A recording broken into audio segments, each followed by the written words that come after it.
Hello everyone, sorry for the delay. I had many problems with the previous video and I had to learn how to use new software to make these ones in a more efficient way. Let's see how it goes. In this video, we're going to perform what I call cosmetic correction. What does this mean? Well, we're going to learn how to correct back pixels in fit frames.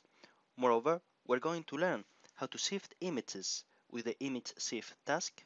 This is useful, for example, if you want to combine images where by some reason the spectrum is at a different location on the CCD frames you want to combine. Finally, we shall learn how to actually combine them using the image combine task. Let's get started. I am going now to open one of the spectra to which we applied the bias and flat corrections.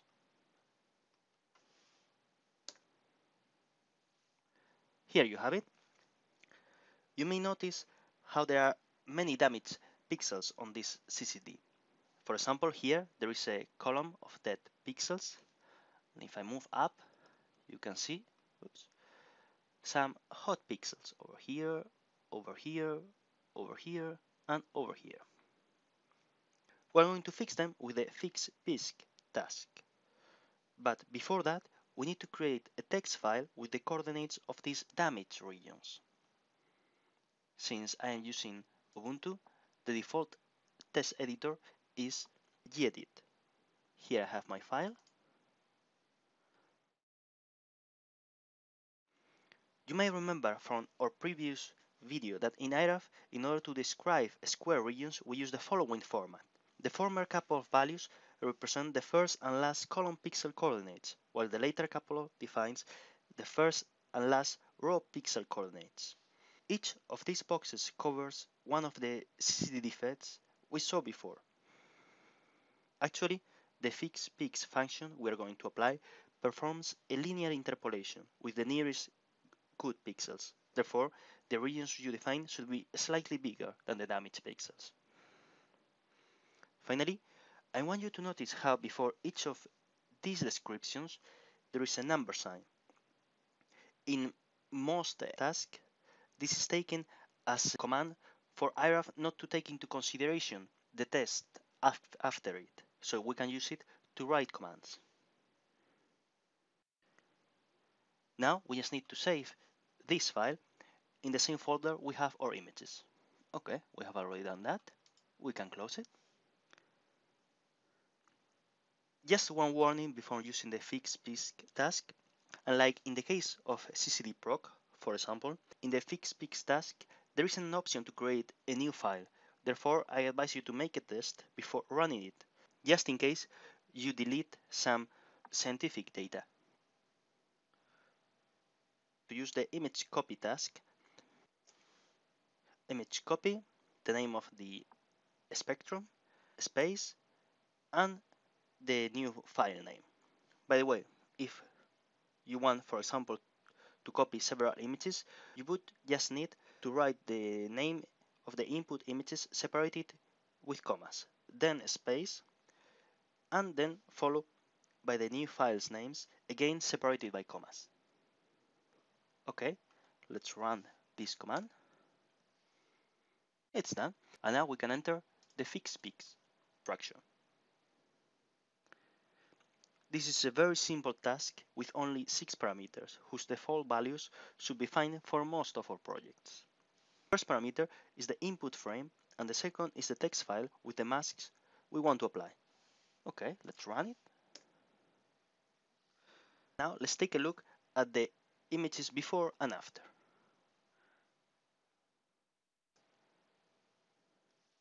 Okay, now this line has an option to blink between open images. You can find this option in Frame, Blink. Okay.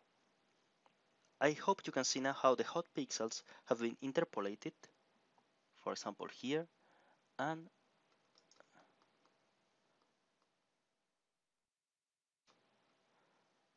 over here.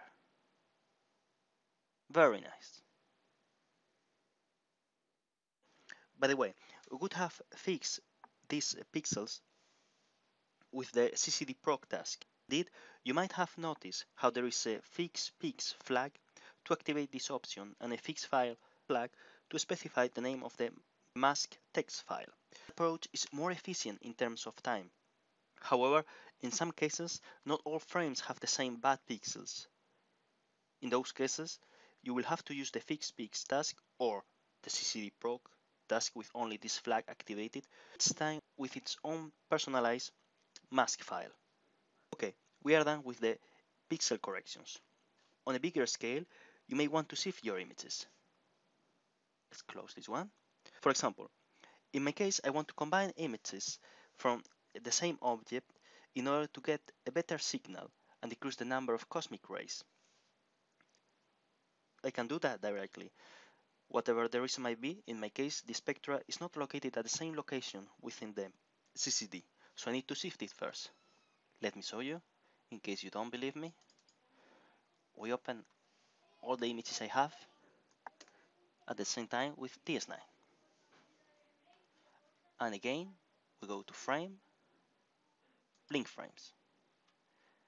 You may notice how the third frame is slightly displaced towards the left. The solution I'm going to show you is a bit tedious. This should be done with an image processing algorithm automatically, but until we go over Python and PyFits, this will have to do. First, let's stop this. Frame, tile. First, you need the coordinates of the same point in both spectra. In my particular case, I can use an emission line, which you can get from DS9. Okay, I have written them down in the third and first frame, and now I'm going to open them with IRAF. To do that, I can use the image plot task. This command is simple enough. We only need one parameter, which is the name of the frames. Let me make this bigger. First, you need to use this colon command, A5. This command will average a pixel value in 5 columns or 5 rows, centered in the line we are currently plotting.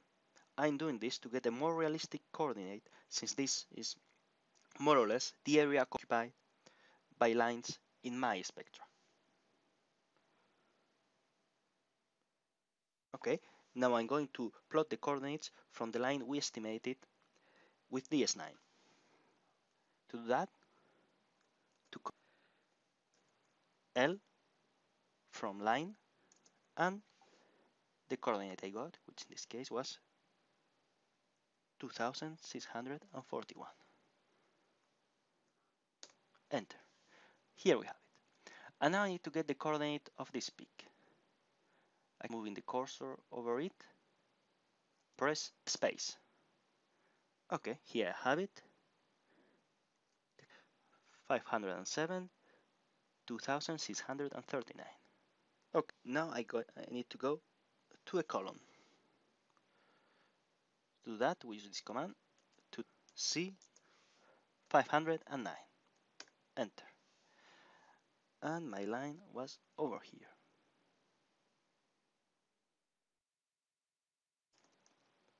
Remember to zoom E.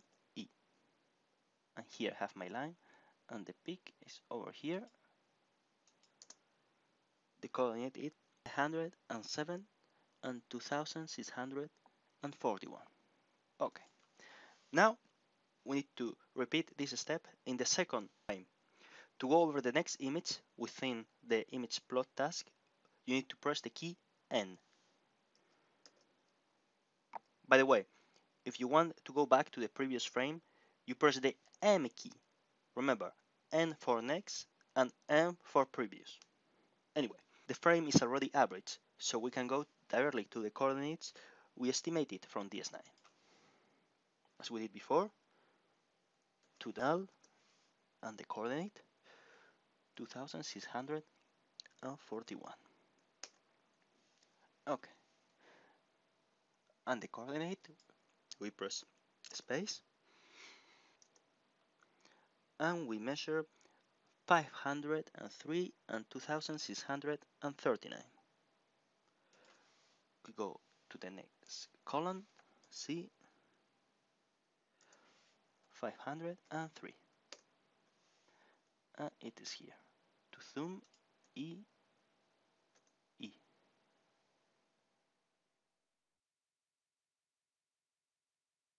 Okay, and we measure 501, 2641. Very nice. Okay, I hope you wrote down all these values.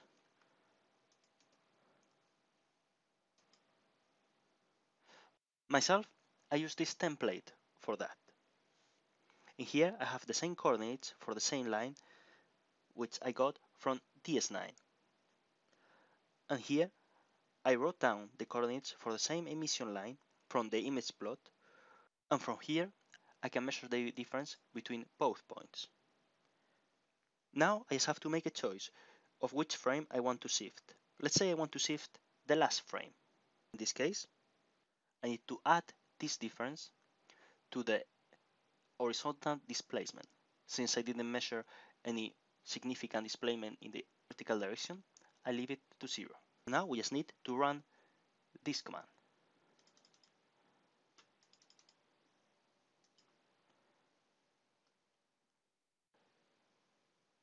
This image shift task, apart from the displacement in the horizontal and vertical directions, you only need the input frame name and an output frame name.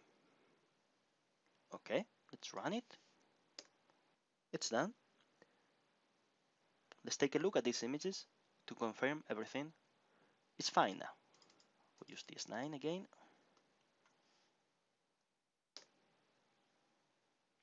And as you remember, frame, blink. And as you can see, now they are all properly aligned. We can combine them. To do that, we're going to use the image combine task. Let's close this. And you can use this command. In here we have the input frames, the name of the combined image, the multiplicative scale to be applied, which in this case is the mode, and finally, as we explained before, here we have the pixel gain, the red noise, which are used for the rejection type, C-reject. Let's run the command and let's take a look at it.